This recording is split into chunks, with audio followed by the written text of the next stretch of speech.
Welcome everyone. My name is Līga Ozoliņa and I am communication researcher at Riga Stradiņš University. And you are listening to Media and Society podcast. In our episodes, we will provide a platform for in-depth conversations about the ways people experience, feel and think about media and journalism. Aimed at media professionals and media scholars, the podcast explores the multifaceted relationships between media, journalism and audiences in two Baltic countries, Latvia and Estonia. Episode 1. What it's like to be a journalist in Latvia and Estonia. This is our first episode and it's my pleasure to invite for a talk two wonderful guests. A transnational journalist couple, Inga Spriņģe, award-winning Latvian journalist and founder of the Baltic Center for Investigative Journalism, Baltica, and Holger Roonemaa, also award-winning Estonian investigative journalist and editor, team lead of investigative journalists at Delfi news site in Estonia. Welcome, both. Hi. Hi. Professionally, you are two journalists with roots in either Latvia or Estonia. At the same time, you are also life partners, which makes me assume that most probably it doesn't go unnoticed that what it is like to be a journalist in Latvia or Estonia. How would you describe what it is like to be a journalist in Latvia or in Estonia nowadays? So maybe I can actually start telling how it is to be a journalist in Estonia. I am actually envious to Estonian journalism because size-wise, Estonia is much smaller, but media consumption-wise, it's much stronger. And it proves that actually the size doesn't matter always so much. Even if there are by an amount less readers or viewers, still Estonian media has more trust by the audience. While comparing to Latvia, it's much smaller. I always have a pain when we publish some international cooperations. And then I measure how much my stories were viewed on leading Latvian websites and how much the same Holger's or his colleagues on Estonian. And the numbers always in Estonia are 3 or 4 times more. So it's the proof that Estonian media are much better regarded. Well, yes, we do compare the numbers occasionally. And in that sense, that's correct that we can see that our stories in general, or on average, let's say, reach a wider part of the Estonian society, which means that to answer your question, how is it to be a journalist in Estonia? How does it feel to be an investigative journalist in Estonia? It feels quite okay, actually. Now, for the last 6 or 7 years, it almost feels like working in a startup. It's the same company that I'm working now again for the last 4 or 5 years running. And it really does feel like a startup, especially the 2, 3, 4 years ago, the growth numbers that we had online as well for digital subscribers. Like every week you were like breaking records, which means that luckily, Estonian society has understood the relevance of why they need to subscribe, why they need to pay digitally to be able to read in-depth original reporting and journalism. And yes, at Delfi, we now have somewhere around 105,000, maybe a little bit more, people who pay just to read our stories on Delfi, which means that we feel quite comfortable that we're not just lone voice in a desert, but actually we can see that our work makes an impact. You mentioned this sense of startup. Inga, how do you feel about the situation in Latvia? Most probably you have a little bit different sense because you work in like journalism NGO, not like mainstream media organization. If I look from 2 perspectives, from one like general one, I still feel like we are in this thinking ship. I don't feel in Latvian journalism this kind of startup vibe. Again, by comparing numbers, how many people read our stories and how many people read in Estonia. If we talk about like non-profit, especially the Baltica, we can't complain. We have trust from our community. Yes, we are also one of the hated media, I assume, in Latvia. But in general, it's harder for Latvian media, and it comes together like from all aspects, because we see that also there is less trust to government institutions. We are more negative, we are more pessimist, so we don't trust to anyone. We don't trust to media, to government, to healthcare institutions, and so on. So it goes hand to hand. While in Estonia, I know public broadcaster also has much higher viewership numbers, like in Latvia, for example. Holger, you mentioned that Estonians have understood the role of media and appreciate your work. But how do you feel? What is your professional role nowadays, and what audience expects from journalists in Estonia? And then afterwards, Inga, you can maybe speak about Latvians. It's a very difficult question, actually. As an investigative journalist, I think it's quite clear for me that I know what the audience expects, and I also know what the editor-in-chief expects from our team. And it is still to uncover things that have not been uncovered and that are serious, important, and what the general public should be aware of. Are we talking about Russian influence and such things? Are we talking about corruption? About hidden or not so clearly defined problems in the society. So that's the kind of work that we are doing. But in general, I think that the expectations for media, for journalists in Estonia are pretty much connected to scrutinize the authorities, but to be the one doing the checks. I can then take and continue what the audience expects from us. And I think in Latvia especially, we can feel it. We have been taught at universities that we are journalists, we should be neutral, we just report about things. But what I can feel now, people actually want us to make changes. They want solutions. Because there is this kind of this feeling like we are tired of this negative news. We are tired of the wars, of conflicts, of disasters, climate changes. We want some solutions. Tell us what I can do. And recently I read a report what younger generation who will be media consumers in 2030, what they will actually want. This was one of the big aspects. They were saying, we want to do something. So you report, reveals the problem and give us tools, tell us what we can go and do. I don't like to use this positive news. It's something different, but like this solution-based journalism or explanatory journalism. And also like Reuters digital media reports they do on annual basis, it also shows that there is this news fatigue. If we see what people actually want to consume, it's like this explanatory kind of journalism. And I think this is where we will need to go to move. Maybe public broadcaster will stay like, also, of course, you need to cover general news, but especially if you are commercial or some niche media, this is where we will need to move. Because this is also what we see, what people do when they follow on social media.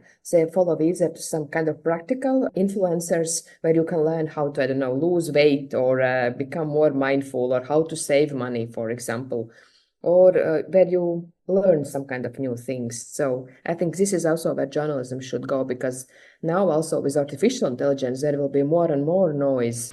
I can agree with you, Inga, here absolutely, that we can sense the news fatigue in Estonia as well. We have been living from one crisis to the next crisis, to the third, fourth, fifth, and I have lost count how many crises in the last 5 years.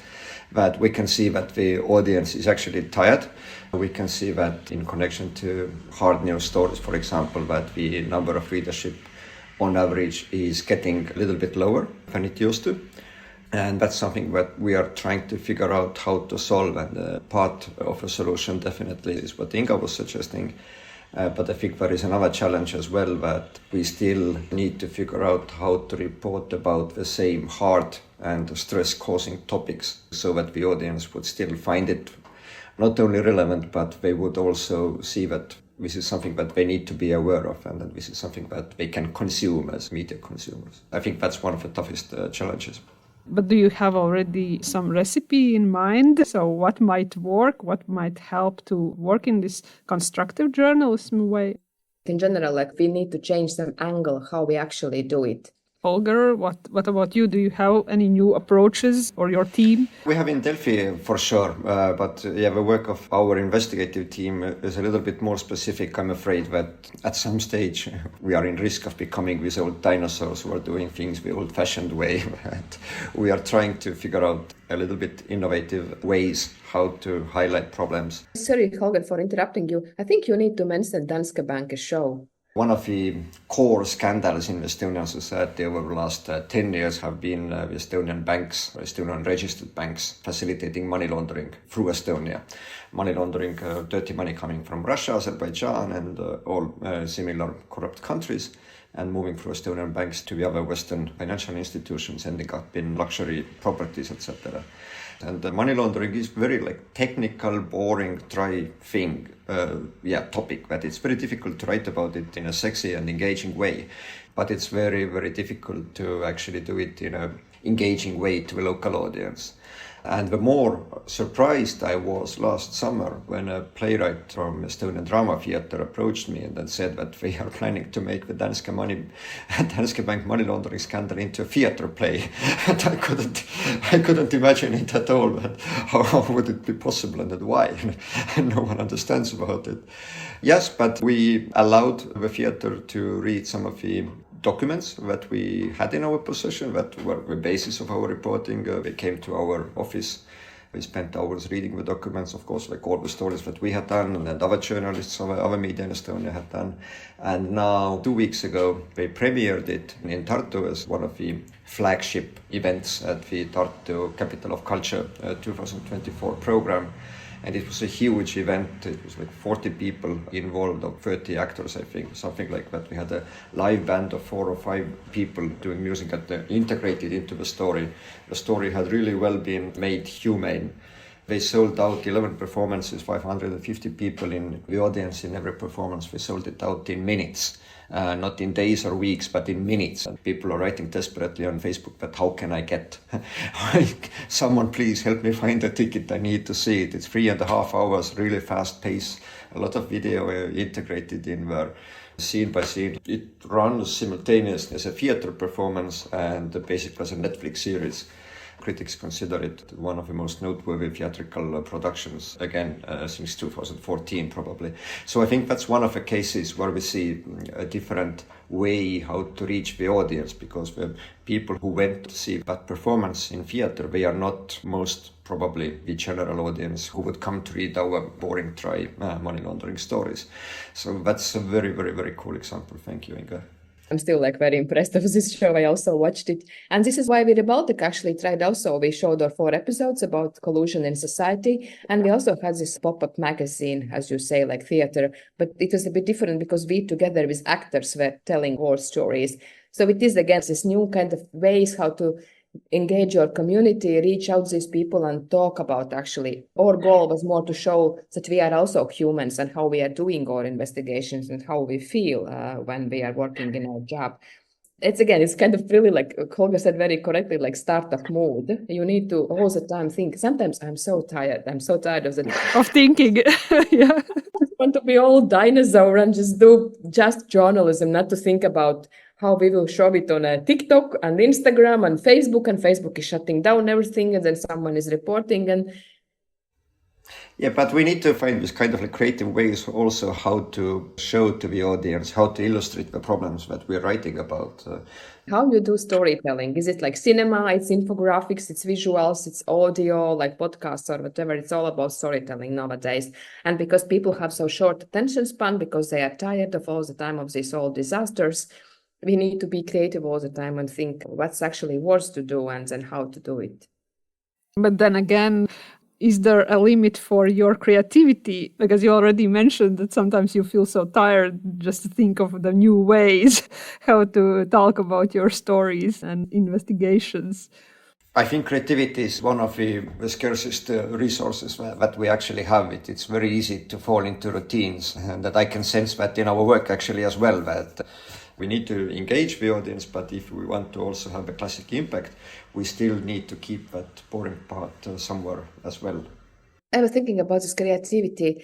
Sometimes also you need creativity just to make your life more interesting because it's boring, You report about money laundering, all these offshore things and nothing changes. Let's just create something interesting. That's why we had last year in Daugavpils, we made this pop-up editorial where we put our tent in main pedestrian street in the city and we just spoke for a week with the people. Or we do this theater. So it's also, one thing is how to reach audience. Another thing is also how to make life interesting for ourselves. You already mentioned this news fatigue and also how audience actually reacts to these new approaches, new offers you provide. But overall, what is common and what are other unique patterns in Latvian or in Estonian audiences? The one thing I was still thinking of myself lately, why there is such a gap that people read much less I can reach with my stories than Holger with his stories from the same project. And one explanation is, I don't know if it's empirical, I haven't checked it, but Latvia media market is more fragmented. Like we have everything fragmented. We have 10 political parties in government, and the same about media as well. In Estonia, you have 3 big news websites and 1 niche. And in Latvia, we have 3 big, then at least 2-3 clickbait websites. And so this audience becomes like much smaller. And recently I did experiment. I did one of my story to both TVNet and Delfi. Usually we have our partner as TVNet. They both published, and on both websites the audience was equal, which shows that it is fragmented, that people who consume Delfi, they only consume Delfi, and people who consume TVNet is TVNet. So when we count together all these websites, maybe I would get half of Estonian reach. But it's about these bubbles and this fragmentation, which is, I don't know, good or bad, but I think it also makes life harder for media because you have less subscribers, you have less money. The reason why the Estonian audience is so much larger comes down to maybe two factors, or one main factor is that we have 2 large private media companies. One is like so-called Delfi Group, and then the other is so-called Postimees Group. Delfi started combining the newspapers. They were part of the same Express group in total. So Delfi started bringing them their online content to be published like through Delfi or under Delfi, which means that Delfi was able to kind of naturally include original and more in-depth reporting than it would have been possible for Delfi's news team. Because still 15 years ago, 10 years ago, maybe a little bit less, Delfi was doing quite little of original news reporting. But if you had like 3 or 4 newspapers whose job is to do original reporting and you can publish their content, that kind of allowed to build that trust or expectation that yes, it's okay to pay online for a digital subscription as well.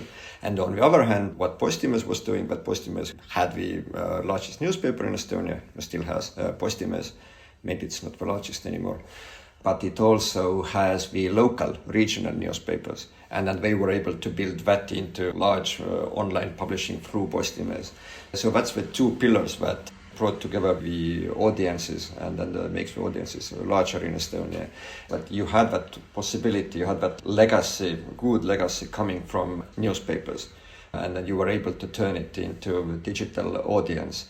In Latvia's case, in TVNet and Delfi, I think neither of them have any newspaper connection. All reporting that they do has always been original. And beside all of that, we have also this bad history with the press, what happened with newspaper DNA. And DNS business, which was bought by oligarchs, as we later discovered, which also was this fighting paid articles, bad journalism. It also created this distaste maybe in some part of societies that you cannot trust the media in general. But you already mentioned trust. How do you think, what are the reasons why there is such rather big distrust in media and in journalism in general? There are probably, I don't know, a few hundred scientific research papers on that as well.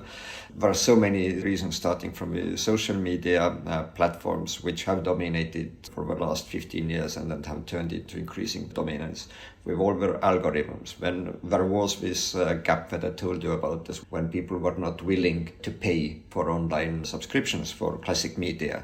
In the US as well, the Trump peak happened in 2016. Before that, still largely the major newspapers were struggling a lot, and they still are. If you take a look at Washington Post, for example, which has lost 40-50% of its page views, they are making a huge loss.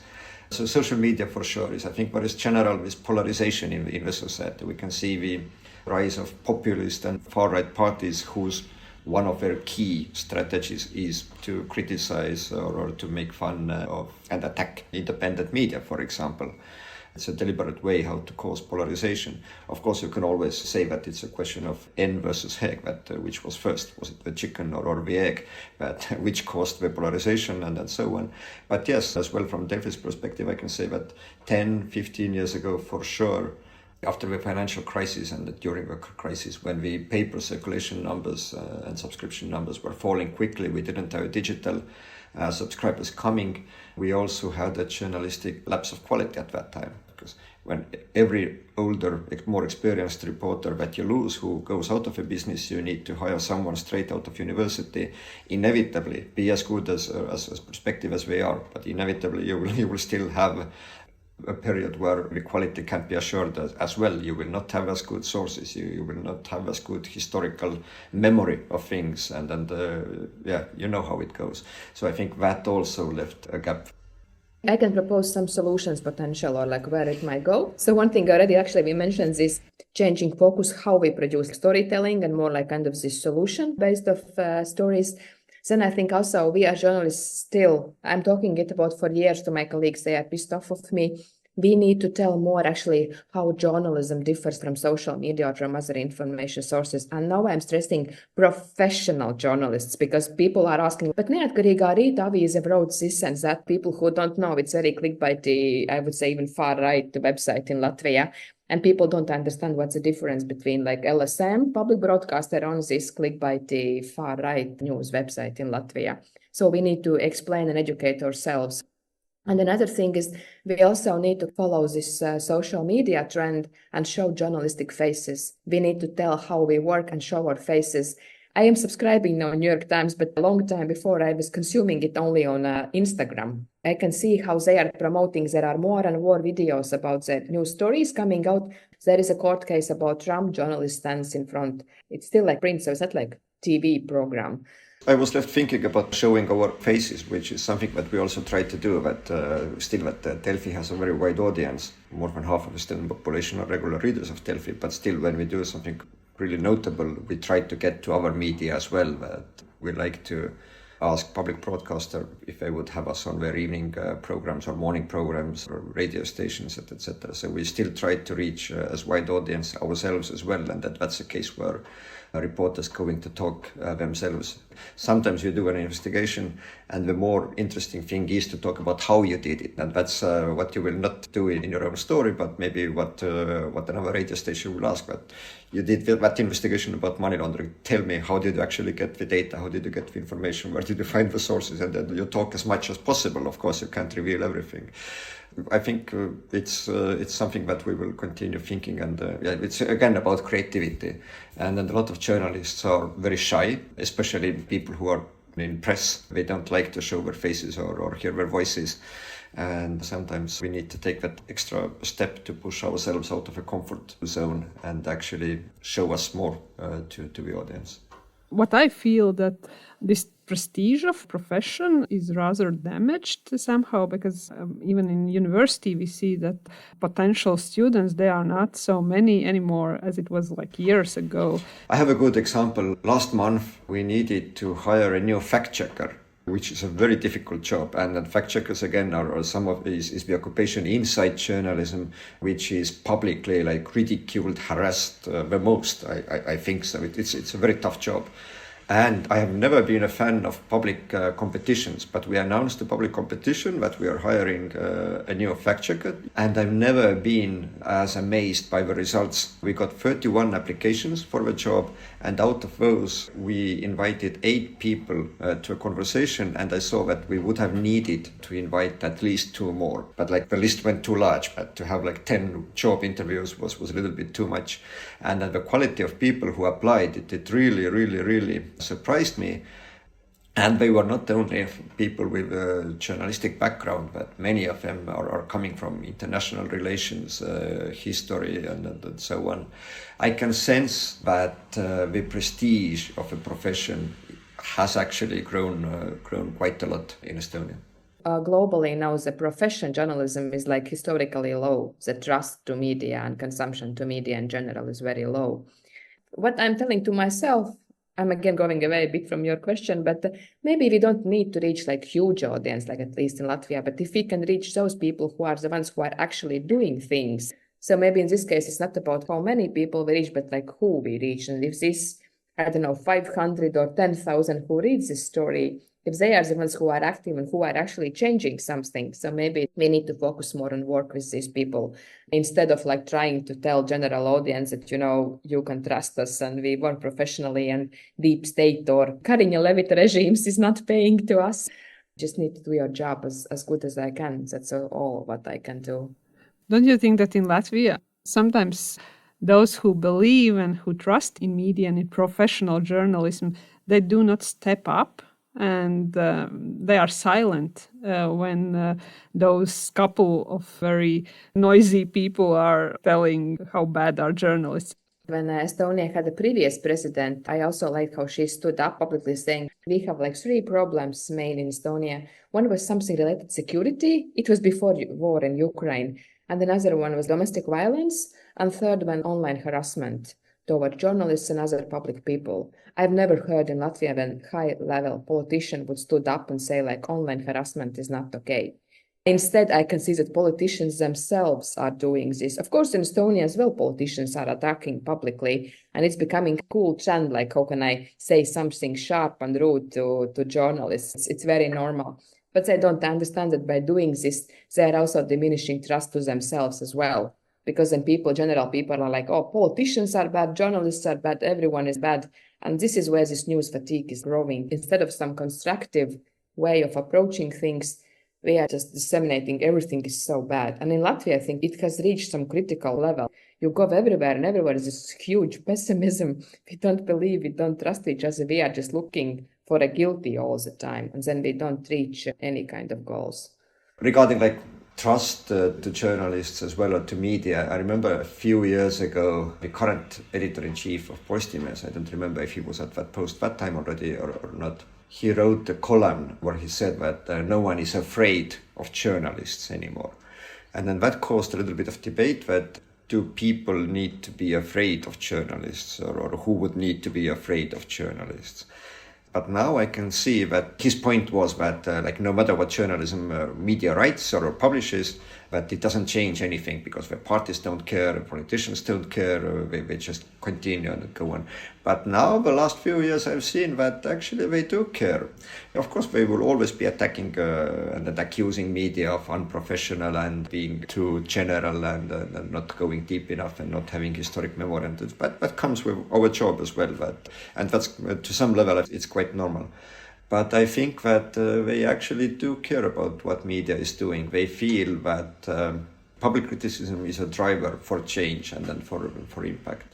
For the last question, I would like to mention the most recent Baltic media health check for 2022 and 2023, which is a regular journalistic study that analyzes trends, finances, and issues of importance in Baltic media markets. And the heading of this recent health check was, will there be a calm after recent storms? Do you feel that there is a calm already? I don't think that in our profession in the nearest 10 or 15 or 20 years will be a calm. We will need to be all the time in this startup mode, especially because technologies are changing, because the global geopolitical situation is changing. So you are changing all the time. So we will need to think about new ways. We will need to think how to reach people, how to create their trust or recreate their trust. I don't think that there will be times when I started journalism in newspaper DN and you just could come and there will be this annual conference and we are prizing how good revenues we have and everyone is reading and you have impact. I think that's long time gone. No one even dreams about it anymore. But I don't believe there will be kind of calm. In opposite, maybe we need to be afraid of too much calm, which I make a synonym of fatigue, that people don't want to consume anymore at all. We will need to think how to actually get them back. Yeah, absolutely. Too much calm is not a good thing because that will lead you to a routine and then you will become sloppy and bored, etc. But regarding the general journalistic infrastructure in Estonia, right now you might be able to say that it is relatively calm. Of course, there are changes this and that way, but it's the last years of development have in general turned out to be pretty good. But I think the key issue why we can't feel calm is everything related to AI and all the challenges it will pose to journalism and also our media models. And then that journalism already has a very bad example of missing out on the internet. And now there is a threat of missing out on AI and all the impact and changes it will bring to everyone's lives. So that's something that shouldn't allow any media manager or editor in Estonia or Latvia to feel calm, but to see that how to come out as a winner in this shift. Thank you very much for this conversation. The next episode will continue this conversation on how it is to be a journalist in either Latvia or Estonia, but we will talk with communication researchers from data perspective and what researchers in Estonia and Latvia have found out about media audiences and journalists. But yeah, once again, thank you very much for your time. Okay. This podcast is recorded at Riga University Multimedia Studio and is part of a research project making sense of media, a non-media centric and open-ended approach to the study of media-related experiences and perceptions. It is funded by the RSU Internal and External Consolidation Project.